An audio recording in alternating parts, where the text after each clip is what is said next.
Dobre prenove ostajajo pri vrhu priljubljenosti in tudi nas vedno znova navdušijo. Zdaj se selimo v staro vilo na obronku parka. Ogledali si bomo prenovo stanovanja, ki sta mu mlada arhitekta na sodoben način povrnila nekdanji sijaj oziroma dodala še novega.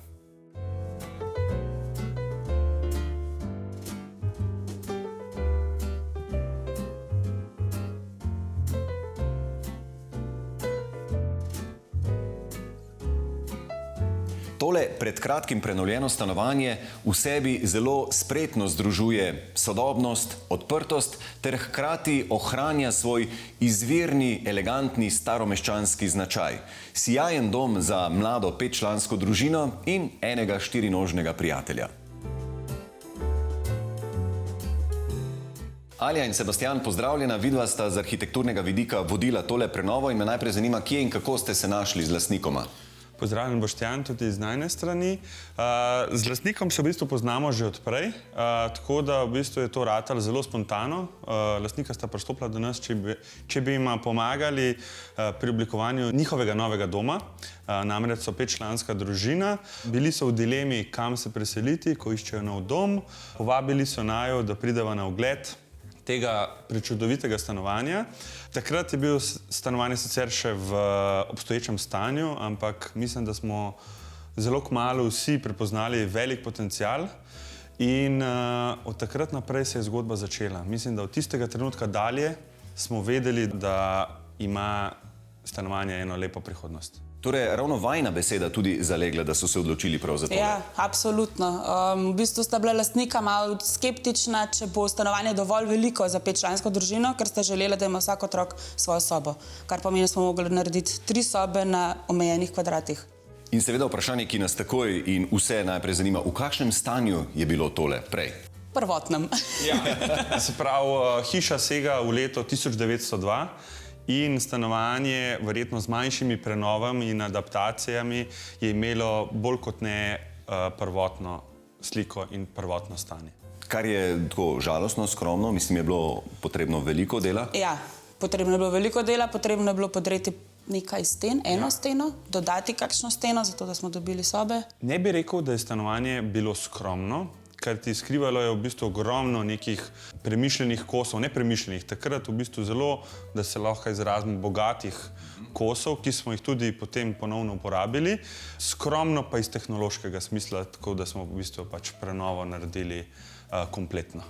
Nekoč tipično zasnovano staromeščansko stanovanje s krožno zasnovo je ob obsežni prenovi, ki je poleg kakšne padle stene zajemala tudi obnovo tlakov in stavbnega pohištva, dobilo sodoben odprt interjer. Sobe so dobile nove funkcije. Kjer je danes velik dnevno-bivalni prostor, sta bili nekoč 2 sobi. Tam, kjer je bila nekoč kuhinja, sta zdaj garderobna soba in kopalnica, ki sta del starševske suite. Pri otroških sobah pa je šlo v nasprotno smer. Iz enega prostora jim je uspelo narediti 2 otroški sobi, ki si na prav poseben način delita eno okno. In ko je na to enkrat padla odločitev, da gredo v to stanovanje, kaj ste se odločili zadržati? Ja, tako je. Ponavadi midva ponovno obiščeva stanovanje, čisto sama, brez naročnikov, da se v prostoru umiriva, razgledava in po premisleku smo se odločili, da so vrata, parket, ki je tudi po 100 letih izgledal še vedno ok, in pa peč, ena izmed tistih stvari, ki si jih na vsak način želimo pripeljati tudi v novo stanovanje. Kontaktirali smo restauratorje, ki za to skrbijo in smo izpeljali to stvar. Želja so bila tudi okna, ampak so bila v preveč slabem stanju, tako da smo pač v sodelovanju z Zavodom za kulturno dediščino naredili popolnoma nova okna po vzorcu prejšnjih.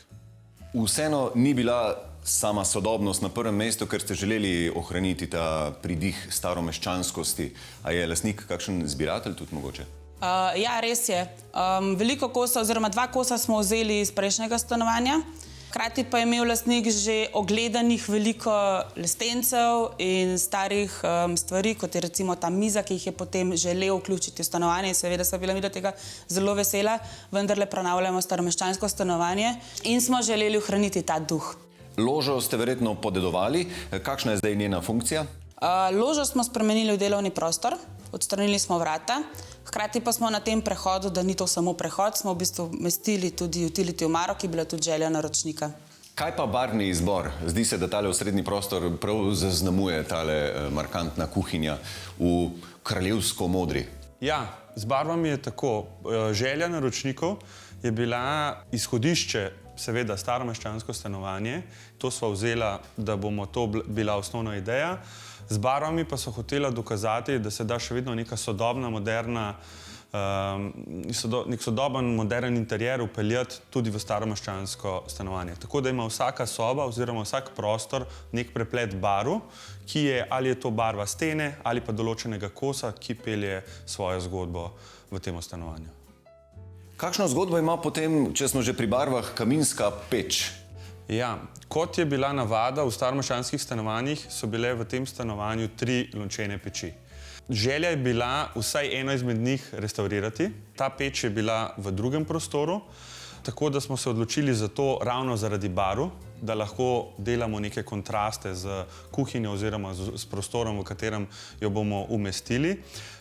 Je pa tudi ena zanimiva zgodba za to pečjo. Kakšna?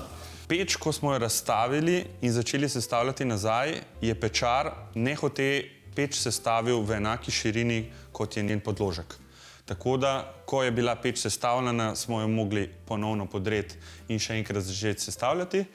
Ob temu sta pa lončnici padli na tla in se razbili, tako da na koncu še vedno zgleda po najinem občutku in tudi od lastnika, da je perfektna, ima pa zelo lepo zgodbo za sabo. Popolna v svoji nepopolnosti. Tako. A so štukature bile že prej v stanovanju? Ne, niso bile. To smo dodali za večji pridih staromeščanskosti.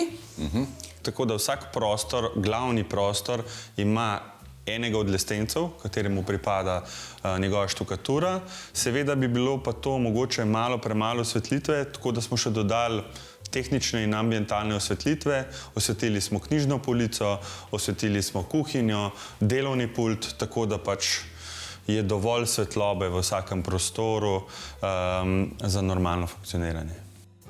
Piko na i stanovanju dodajo stari kosi pohištva in svetila.